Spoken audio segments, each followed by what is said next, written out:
तो दोस्तों, इस कहानी को सुनने से पहले आप अपने कान में हेडफोन जरूर से लगा लेना, क्योंकि ये कहानी अगर आप अकेले में सुनते हो तो ही बेटर होगा, नहीं तो आसपास से एक दो चप्पल सीधे आकर आपके मुंह पर भी लग सकती है। और ये कहानी छोटे बच्चों के लिए तो बिल्कुल भी नहीं है। कहानी की शुरुआत में हम एक बहुत ही खूबसूरत डेस्टिनेशन को देखते हैं। चारों तरफ हरे भरे पहाड़ों के बीच मौजूद नदी के ऊपर बहुत सारे हाउस बोट बने हुए थे। इस जगह पर लोग शहर के शोर शराबे से दूर छुट्टियां मनाने और मछली पकड़ने के लिए आया करते थे। और इस पूरे जगह को हीजिन नाम की एक लड़की अकेले चलाया करती थी, जो कि कुछ भी बोल नहीं पाती थी, क्योंकि वो बचपन से ही गूंगी थी, जिस वजह से वहां आने वाले टूरिस्ट उसके साथ कई बार बहुत गलत भी किया करते थे। खैर, जिनको भी इन सब चीजों को बर्दाश्त करने का आदत हो गया था, और अब तो वो इन गंदे कामों के लिए पैसे भी लेने लगी थी। आज सुबह जब जिन उठती है तो उस जगह पर हायून नाम का एक गेस्ट अपने बेड और सारे सामान के साथ वहां आता है। जिन इशारे से उसे अपने साथ आने को बोलती है। जिन उसे अपने साथ अपने फ्लोटिंग बोट पर लेकर जाती है और फिर बोट पर एक बैटरी रखकर उसे नदी के ऊपर बने एक तैरते हुए घर के तरफ ले जाती है।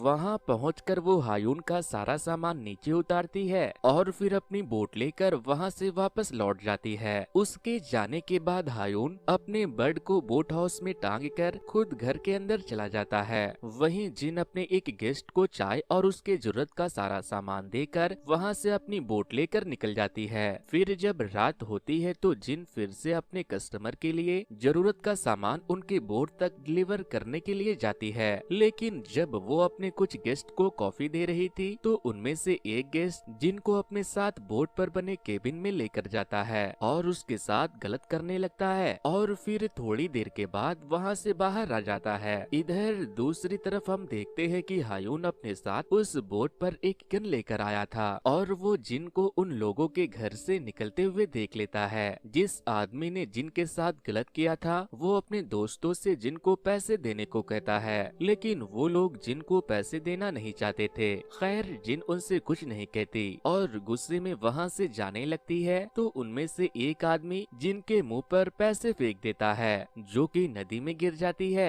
खैर, जिन उन पैसों को नदी से उठाकर अपने घर ले जाती है और उन पैसों को सुखाने लगती है, जिनका घर उसी नदी के किनारे बसा हुआ था, जिस नदी में वो अपने फ्लोटिंग होटल का कारोबार करती थी। अब हम वापस से उस आदमी को देखते हैं जिसने जिनके साथ गलत किया था। वो फ्लोटिंग हाउस के किनारे बैठकर टॉयलेट कर रहा था। तभी नदी के नीचे से एक हाथ निकलकर उसे नदी में खींच लेती है। खैर, गिरने की आवाज सुनते ही उसके दोस्त वहां आकर उसे बचा लेते हैं। अब हम वापस से जिनको देखते हैं वो हायून के बोट पर जाती है और उसे देखकर वहां से चुपचाप वापस अपने घर चली आती है। नेक्स्ट मॉर्निंग जिन अपनी बोट लेकर अपने फ्लोटिंग गेस्ट हाउस की साफ सफाई करने चली जाती है। वो साफ सफाई करते करते थक जाती है तो वो वहीं सो जाती है। अब हम दो लोगों के डेड बॉडी को देखते हैं और तभी हायून की एकदम से नींद खुलती है, क्योंकि ये डेड बॉडी को हायून अपने सपने में देख रहा था। ये डेड बॉडी किसकी थी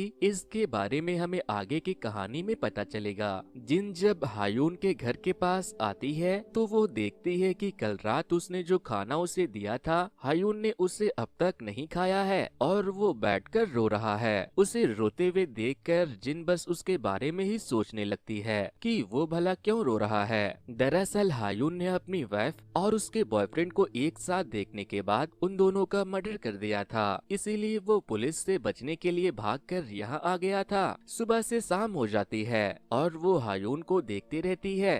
फिर रात के वक्त हम हायून को अपनी गन से खुद की जान लेते हुए देखते हैं, लेकिन तभी कोई उसके हाउस बोट के नीचे से उसे कुछ चुभाता है, जिससे डर कर हायून की गन नीचे पानी में गिर जाती है। तभी हम वहाँ पर से जिनको गुजरते हुए देखते हैं, जिससे हमें ये पता चलता है कि हायून की जान बचाने के लिए जिन ने उसे स्क्रू ड्राइवर चुभा दिया था ताकि वो घबरा कर अपना गन पानी में गिरा दे। नेक्स्ट डे हायून अपने फ्लोटिंग हाउस में लगे तार को अपने पिलास से काटकर निकालता है और फिर उससे एक फिशिंग हुक बनाकर नदी में फिशिंग करने बैठ जाता है। थोड़ी देर के बाद जिन वहाँ आती है तो देखती है कि हायून ने अपने फिशिंग हुक में चारा डाला ही नहीं था, इसीलिए वो उसके फिशिंग हुक में चारा लगा देती है ताकि कोई मछली उसमें फंस जाए। जिन हुक लगाकर जैसे ही वहाँ से जाती है। हायून बाहर आकर देखता है तो उसके हुक में मछली फंस चुकी थी, लेकिन हायून उस मछली को हुक से निकाल कर आजाद कर देता है और नदी के किनारे जिन को अपने घर में बैठकर झूला झूलते देख उसके लिए एक वायर से एक झूला बनाता है। इधर जिन जंगल की तरफ जाती है और एक मेढक को मारकर उसे ले जाकर हायून के बट को खिलाती है। हायून जिन को वहाँ पर देखता है तो वो उसे एक स्कल्पचर गिफ्ट करता है जिसे उसने वायर से उसके लिए बनाया था। जिन को वो गिफ्ट बहुत पसंद आता है और वो बहुत खुश होती है। साथ ही वो हायून पर और ज्यादा नजर रखने लगती है और उसके करीब रहने लगती है। अगले दिन जब जिन अपने गेस्ट हाउस की सर्विस देने जा रही थी तभी वहाँ पर दो लड़कियाँ आती है। ये दोनों लड़कियाँ पैसे लेकर गलत काम करती थी। जिन उसे अपने साथ एक फ्लोटिंग हाउस में ले जाती है। उन दोनों को वहाँ पर दो लोगों ने उनके साथ गंदे काम करने के लिए बुलाया था।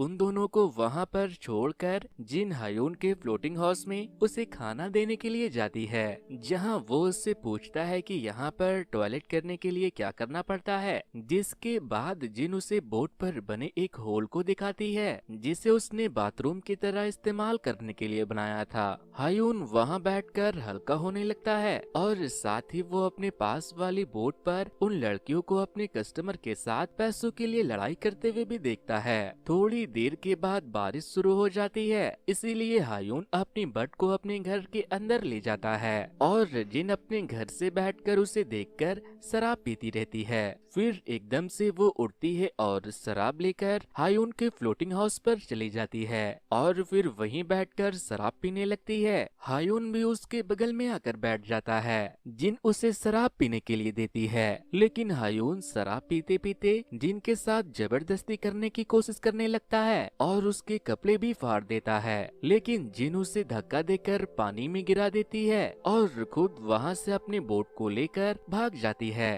थोड़ी देर के बाद एक वैश्या वहाँ पर आती है और जिनसे उसे हायून के पास लेकर जाने को कहती है, क्योंकि हायून ने उसे वहाँ बुलाया था। जिन उसे लेकर जाना तो नहीं चाहती थी, लेकिन इसके लिए वो उसे पैसे देने वाली थी, इसीलिए वो उसे हायून के पास ले जाकर छोड़ देती है। लेकिन हायून उस लड़की के साथ कुछ भी करने से मना कर देता है और बस उससे बातें करता है। उससे बात करते करते बहुत देर हो जाती है, जिससे कि वो लड़की समझ जाती है कि हायून एक बहुत ही अच्छा इंसान है, उसे बस किसी की साथ की जरूरत है। इस लड़की का नाम सू था। सू हायून से अपनी रिंग भी टाइट करवा लेती है। हायून उसके लिए वायर से एक बाइसाइकिल भी बनाता है, लेकिन सू को आए बहुत लेट हो चुका था। वो हायून के साथ इतना खो गई थी कि उसे अपने दूसरे कस्टमर का याद ही नहीं था, इसीलिए उसके बॉस वहाँ पहुँच जाते हैं और हायून को निकाल कर उसे मारने लगते हैं। लेकिन सू अपने बॉस से कहती है कि वो बहुत अच्छा है, उसने कुछ नहीं किया, मैं उसकी वजह से लेट नहीं हुई। जिसके बाद सू के बॉस उसे अपने साथ लेकर चला जाता है। फिर जब जिन एक फ्लोटिंग हाउस की मरम्मत कर रही थी तो उसके पास एक नया गेस्ट आता है। वो उसे अपने साथ उसके एक फ्लोटिंग हाउस में लेकर जाती है, लेकिन वो गेस्ट जिन के साथ बहुत गलत करता है और जिन को इस बात का बुरा ना लगे, इसीलिए वो उसे पैसे भी दे देता है। नेक्स्ट डे एक चाचा अपनी बेटी की उम्र जितनी एक लड़की को लेकर वहाँ आता है।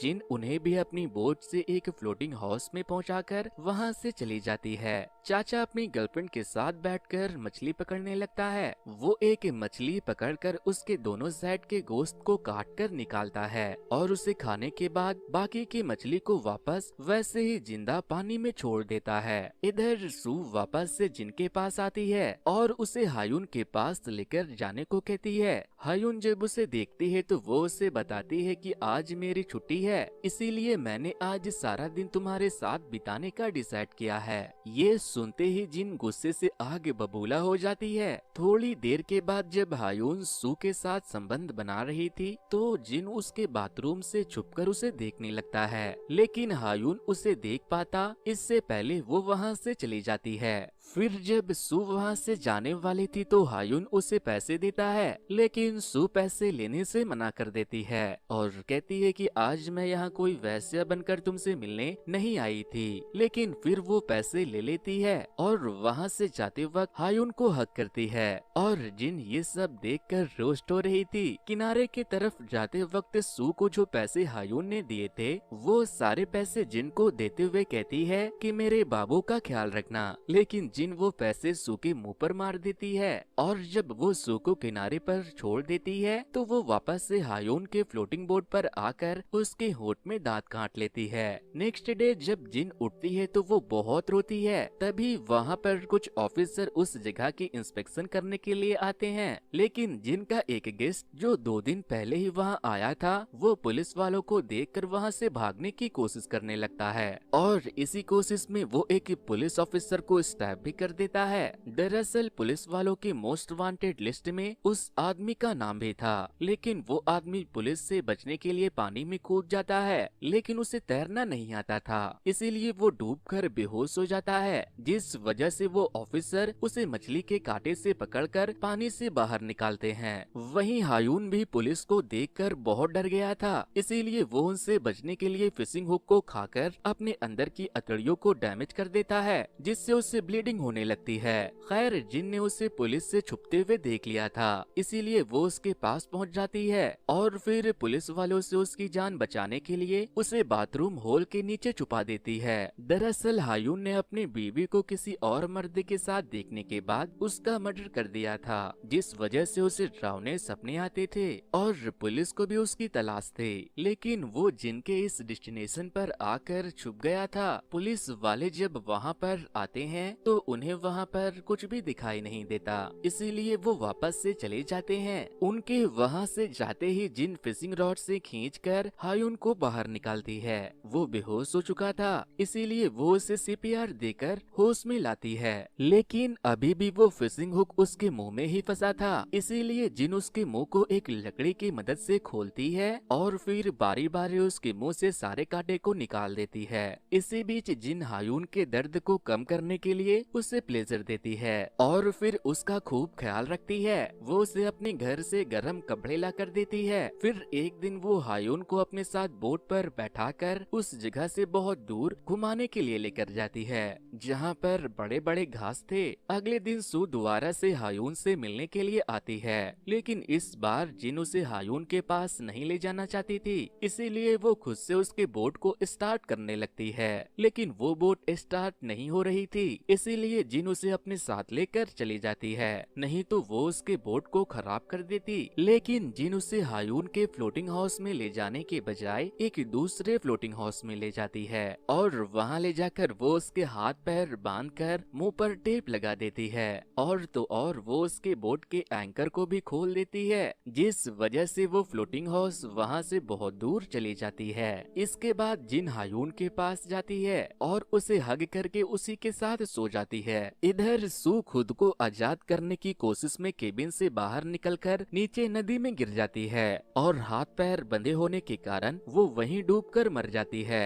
नेक्स्ट डे जिन उसे देखने के लिए जाती है तो वो सू को मरा हुआ देखकर बहुत डर जाती है, इसीलिए वो वापस से किनारे पर जाकर सू के स्कूटी को अपनी बोट पर लाद कर लाती है और फिर सू के डेड बॉडी को स्कूटी के साथ बांधकर नदी में डाल देती है, ताकि वजन ज्यादा होने की वजह से सू की डेड बॉडी नदी के अंदर ही रहे। फिर जब रात होती है तो सू का बॉस उसे ढूंढते हुए वहाँ आता है और जिनके बोट को लेकर हायून के फ्लोटिंग बोट पर पहुँच जाता है, लेकिन जब उसे सू कहीं नहीं मिलती तो वो हायून को मारने लगता है। उन दोनों की लड़ाई शुरू हो जाती है और इसी लड़ाई में हायून बॉस को नदी में धक्का दे देता है। बॉस को तैरना नहीं आता था, इसीलिए वो डूबकर मर जाता है, लेकिन तभी वहाँ पर जिन आती है और फिर वो दोनों मिलकर बॉस को एक इन्वर्टर बैटरी के साथ बांधकर नदी के गहराई में डाल देते हैं, ताकि किसी को भी उसके डेड बॉडी का कुछ पता न चले। लेकिन इन सब के बाद हायून पूरी तरह से फ्रस्ट्रेट हो गया था, इसीलिए वो मछलियाँ पकड़कर उसे अपने चाकू से स्टैब करके बस मार रहा था।